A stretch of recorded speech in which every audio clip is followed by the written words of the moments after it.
Hi, my name is Kerrington, and I am here with my friends Lindsey and Ashley, and we all really, really love Twilight.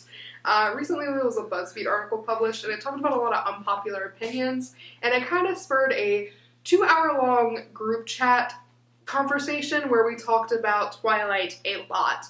And it made us all realize that we have a lot of opinions. Strong opinions. Strong opinions. And so we kind of took down these lists based off the article. I'll link it down below. But let's kind of discuss. So the first major point, which I don't think really many people will disagree with, Charlie deserved better. So Bella literally talks about how she's so excited to move in with her dad and finally have that bond and relationship with him. And then she literally leaves him for the first boy that looks her way. Like, she leaves Charlie multiple times, leaves him in New Moon and in Twilight, and then gets married in Breaking Dawn and is totally content with pretending to be dead to live her life with this boy, who we'll bring up in a later point. They've only known each other for 2 years. Barely. And it's not like they even took time to get to know each other. It was like first day, and they were like, "Oh, who are you?" Yeah, it's not like they went out to dinner and was like, "Oh, my favorite color is blue." You see Charlie being like a caring parent all the time, like through and through, and it's never given by Bella as well. Like, Charlie actually cares about her, does things for her, is worried about her, and she dips on him all the time. She leaves him all the time. She even in points where like he needs her, like when his friend dies, and she's just like, "Oh, let's cool down." I got Anyway, so me and Edward, fight, yeah. And these things are important to him, and he deserves to have a relationship with her as well. And they never try to integrate him into the family, make him a part of the family, have his feelings matter at all. It's just all about Bella and the Cullens. He had no part in the wedding besides walking her down the aisle. Exactly.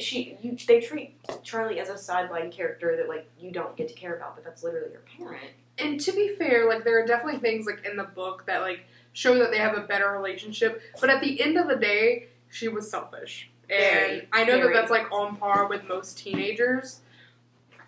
Doesn't change the fact that Charlie deserved better. And then I get like her not having a relationship with Renee because, you know, she's been with Renee like her whole entire life. And, you know, like, Renee is described as very airheaded and like does her own little thing and like whatever. And so she moves freaking states to have a relationship, and it just doesn't work out. Jacob was a terrible character, didn't deserve anything good happening for him.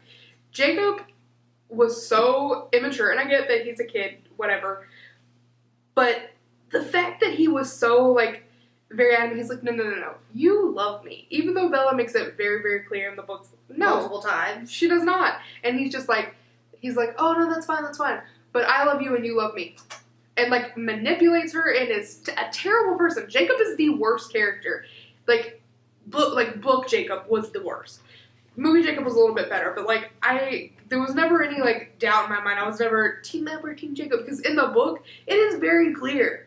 Like, Jacob sucked. He was terrible. And he did not deserve a happy ending like Stephanie Meyer gave him. Like, he did not deserve that at all. Like, what did he do? Like, he got his heart broken by a girl. Okay, so did, like, every other freaking person in the world. Like, it is what it is. Like, no, and it doesn't make sense at all. I don't think Jacob should have been a character at all. He had no point at all. There was no, like, actual real redemption for him. He was treated like a background character. Jacob, for literally one of the main characters, had the least amount of actual personality or function to any character I've ever met. There was no reason for him to be there. There was no actual relationship tension. He never caused problems in their relationship. But you're supposed to see it as, like, Bella having some conflicting choice. But there never is. Especially she not never in the for book. a second. The only, like, conflicting Jacob. thing there is that she cares for him, but not in the way he wants. And so he, like, emotionally manipulates her into these situations, like in Eclipse, where he's like, I'm gonna go off and fight and possibly die. And then she kisses him. Should kiss me. But does it in range so that Edward will see as, like, a way of, like, yeah, I'm a choice. And she's just like, you're not a choice. I just didn't want you to die. And then let's bring back up the whole entire point where at the wedding, he missed the whole entire ceremony of his best friend getting married, and then he shows up at the reception and is like, well, this is the last time I'll ever see you breathing. Next time I see you, you'll be a bloodsucker. Like, he's very emotionally manipulative, and he is the worst character in... Well, no, Bella's pretty bad, but in terms of, like, through and through the whole book, pretty much Jacob's just emotionally abusive. Like, he brainwashes and gaslights her. Like, You don't love me, and you say you don't love me, but I'm in love with you, so you have to be in love with me. It's like, why? From the beginning, I want us to be just friends. You're a good friend for me. You're there for me. But it wasn't enough. Like, he was like, I'm in love with you. Alright, the next point that we have is there should have been consequences for making her Nesme. And just the ending in general. And yeah, the big battle scene was way too amped up for nothing to happen. For that to be the big bad consequence or conflict, and there was no consequence for it, was so like safe and just like, you know, not realistic. And it's like she didn't want to piss people off by killing people, but you should have. And it doesn't make sense. Why mention these people in the beginning and like how scared you are of them, use them many times, reference them as like basically the big baddies of the vampire world, but nothing ever happens. She took away their street cred. Exactly. There's never a reason to be scared of them because it's like they're so overpowered and the book wants a happy ending so bad that absolutely nothing bad can happen to them. That's not realistic. Why even include them? No. If there was going to be no actual real conflict with them, it doesn't make sense. They wanted Edward, Bella, and Alice really bad, so there was absolutely no reason for them to not retaliate in some way. Exactly. They could have been like, okay, well, we're going to take friggin' Alice. Like, exactly. But no. And I know that, like, obviously in the short Second Life of Retainer, she dies, but she's not important. Like, No. if that's the only way you're showing that they're big, bad, and scary, like, unimportant, doesn't matter. Like, who else died? Oh, and then, like, another secondary character, like, one of Charlie's friends, what was it, Harry? Yeah, he died, but it was just because, like, he had a heart attack. Yeah, so, like... Yeah, what did that have to do with anything? That didn't build the storyline. That didn't do anything. That was just, like... Like, for there to be such tension and such build up to this one thing, and then it just, like, nothing happens, there's no, like, cathartic release of anything, it's so, like, cheesy and just bad. Like, I know it sucks to say, but, like, one of the main characters, one of the Cullens should have died. Or hell, Jacob. Like... Yeah, there we go. Jacob should have died. That would have been real good. Like, that would have been, like, the cherry on top. Like, just something should have happened. You can't have these big baddies and build them up. That's just like Victoria, too. There was no consequence to Victoria. Nothing happened to them. You mean to tell me they fought off an army of newborns? And no consequences, nothing happened. And then Victoria didn't get involved? And not even a wolf dies? Like, why? They barely got involved. Like, that's when they come and kill Bree, but, like, they're just like, oh, okay. Bye. Whatever. And it's literally just to show, like, killing her just to show, like, hey, we still do it. Like, we're still scary. There's no actual consequences that make you feel anything. No, not at all. It makes no sense to have that included at all. Nope. The next one is imprinting. Many subtopics on this one. For imprinting to be such a rare thing, the fact that so many people were imprinting, wild. Like, don't paint it as like a rare thing that doesn't often happen, and then literally have so many people imprint. Literally the whole freaking pack. Yeah, there is not at all. And then Jacob imprinting on literally, like, his best friend's baby. Like, that's so weird. And they mentioned, like, what was it, Quill or Embry? Quill and, like, Claire. Yeah, Quill and the baby and Claire. So, like, one of them, like, one of Jacob's best friends, like, it introduces them imprinting on a baby to reintroduce it to you, and they get to explain it where they can make it not weird, and you won't feel odd about Jacob being in love with a child. It's weird. Because you're like, oh, no, it could be like he wanted to be her brother. You see them together in later scenes. I think literally, like, the sentence was, because somebody was saying, because I think Bella or somebody had mentioned that it was, like, odd, and it was like, no, like, at first, like, you're a brother, and then a protector, and then a friend, and then eventually a lover, and I'm like, that's you gross. Probably, like, are changing this kid's diaper, and you're like, okay, well, and, like, 3 or and however many years, like, we're gonna get married. That makes me so uncomfortable. And then especially it explains it well, so they all get happily ever after, and Renesmee lives forever, and Jacob lives forever, because here are these two weird explanations. But, like, if imprinting is the end all be all, that girl that Emery or Quill imprinted on was not immortal in any way. So what happens, like, you know, after the pack's mortal girlfriends die? Like, what then? Do you get to imprint again? I also know that this is, like, supposed to suffer forever? A little, like, out there, but, like, what if you imprint on someone and they don't want you? Exactly. That could happen. Like, what if Renesmee, like, doesn't want Jacob? But, like, you forcing them together. But, like, that's the thing, too. Like, I forget what, like, back to the whole, like, you're her protector or whatever. Because I think Jacob is literally like, you'll be whatever she needs you to be. So I need you to be 1,000 feet away from me, you pedophile. And so, like, he would do it. Like, I think that's, like, the whole thing. Like, not standing up for Jacob because, like, I hate him. There's but, so like, many plot holes. if Renesmee was like, oh, well, I don't feel you that way. Like, we're only going to be besties for the rest of our life. He'd be like, all right, that's fine. He clearly has a bad track record with just being besties, so... Yeah, I'm not really willing to believe that. And just the fact that, like... And then you can even argue, like, oh, no, it would have been different with Renesmee. It wasn't different with Bella. The only reason he was attracted to Bella was because of Renesmee's egg or whatever. The whole entire time they were friends. So what makes you think he wouldn't treat Renesmee the same? And just be, like, extremely angry at her and force her if she didn't want him? Goes back to I don't think he Jacob would. being the worst character. The next point is the soundtracks are, like, the best. Valid point. Yes, Agreed. very. Like, I've never had a soundtrack slap so hard. I've never, like... To have songs be connected to scenes so... In such a cinematic... perfected way. Like, Supermassive Black Hole, the baseball scene. You're gonna tell me you can listen to Supermassive Black Hole and not hear thunder and lightning? And think of the Cullens playing baseball. Like, You're a liar and a fat mouth. like, so good. And literally, like, it's Spotlight by Mute Mouth comes on. I think that's the name of the song. And literally, like, Edward's like, well, at least if I'm gonna go to hell, and he puts his arm around Bella. Like, iconic. Flightless Bird, American Mouth at prom. Oh, There's chills. really not a scene in Twilight where you don't remember the song. They don't waste music. If they have it, it's for a reason. Think about when the Alice in Wonderland soundtrack came out. They didn't use actual music, so what they filled it up with was just like, oh, this kind of fits the aesthetic of the movie. In Twilight, all of the music is used at key pivotal points. You're gonna remember every song on the soundtrack. They are used well. They are used in important moments. Even the instrumentals. Exactly. All the songs on the soundtrack are in the movie, every single one. And they fit perfectly. The fact that even the soundtracks for the other movies, so like 1,000 Years, is still being played at people's weddings. Exactly. That is a cultural impact. And then, like, Kerrington was saying, you have 2 Paramore songs on one album. 2.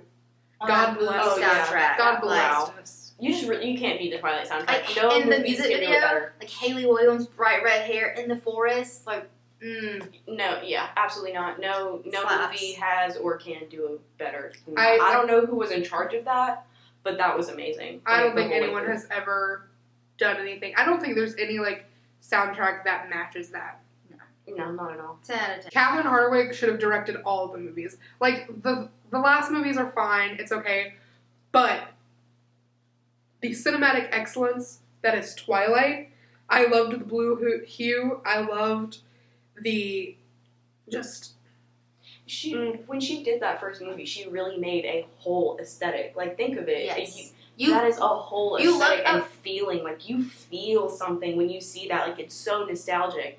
And just, like, the rest of the movies don't carry that through. And that really could have been a very great theming for the movies. Like, And it I shows think- it through such, like, an almost real, gritty film. And then it's just such a different contrast from, like, Breaking Dawn, where it's very warm. Like, everything And in that that's movie the is. thing, like, Twilight was very, like, cold and, like, the blue hues and everything like that. And then all other 3 movies have the same color palette. I think New Moon is a little bit, but, A like, for little bit. Eclipse... Moon is very warm. Eclipse It's and, like, very Breaking dark Dawn, I feel browns. like they just kind of mellowed out.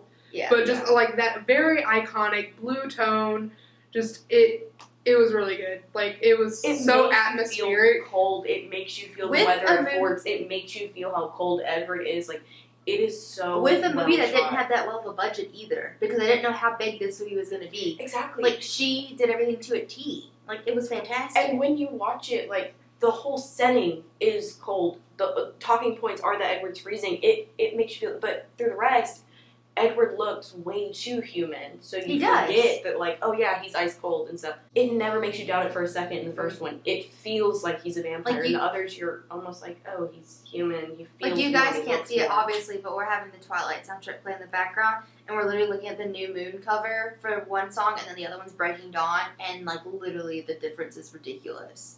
Each Like, movie look has a- at how, like, pasty and everything Edward looks in New Moon, and then in Breaking Dawn, he looks like a freaking human. They do. They amped it up more. The first Twilight cinematically, you cannot beat it throughout the whole Just series. in comparison. Like, They're if you just- look up on Pinterest and, like, Twilight aesthetic and, like, all the blues and the, like, cool tones, beautiful. It makes you feel like you live in Forks. Putting it through the warmer brown, gold, red lens makes it look like this place is warmer. You almost feel humid when you're walking through the forest. Like, I mean, honestly, look at the New Moon and Breaking Dawn. And the photos. only place I'll forgive that for is New Moon because Edward isn't there, so it makes sense for it to be warmer. Because of more Jacob, yeah. But for the other ones, it like, I don't know, it just doesn't have the iconicness of the first one. And then also going back to like cinematic geniuses, of course, like we always talk about it when Bella is going through like her depression and the like she's sitting in the chair in front of the window That's and an the amazing months scene. and the months are passing and you see Charlie building a snowman or raking the leaves or it like shows, kids like it's it hits you in a way that really is depression. You can sit and watch people go by you and the whole world continue, but it feels like it's not to you. You're still stuck. And when that happened, it's so hard to come out of. And I think that is another reason why it was very well shot. It didn't just make it seem like she's being over dramatic or how people usually think depression, like, oh, I'm just so sad. No, like, your whole life breaks down. And I think they really showed that well in those scenes. The next point that we have is the timeline. This whole entire Twilight lifetime is 2 years. Literally. Bella probably comes to Forks, her like March semester. Yeah, because it's like January second, of junior year. Yeah. it's January. Of junior year. Of junior year. And And then prom, which is usually most people like in May or April. that's when she's ready to die. She's like, I'll be immortal for you. Yeah, So, like changing you're right right. now. Your whole February, family March, and everything. April. After- 3 to 4 months. And After she almost got killed by James. And you guys are in love, understand everything perfectly. You can make this decision. Her first your real junior boyfriend. year. Yeah, your junior year, you can decide, yes, I'm completely ready for immortality. within Junior 3 months. year, I didn't even know what college I wanted to go to. There's no way I could pick a husband. Exactly, no. I like the maturity level, and I get that like she's mature for her age. She's not like other girls. No, ma'am. No, ma'am. No. No, ma'am.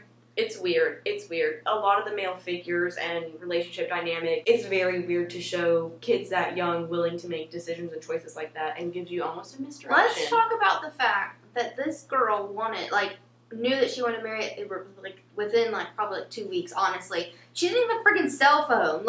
And she didn't believe in marriage. She had one, but because it's 2006, it was like a little flip phone. Oh, well, yeah, but still, But the thing is, when she met Edward, it's pretty much like the whole 2 year timeline. You get pretty much like all of it, like down to until You they go get from married. a high school student to a married Mom. with a baby immortal vampire. It makes 2 no sense. years. It makes no sense.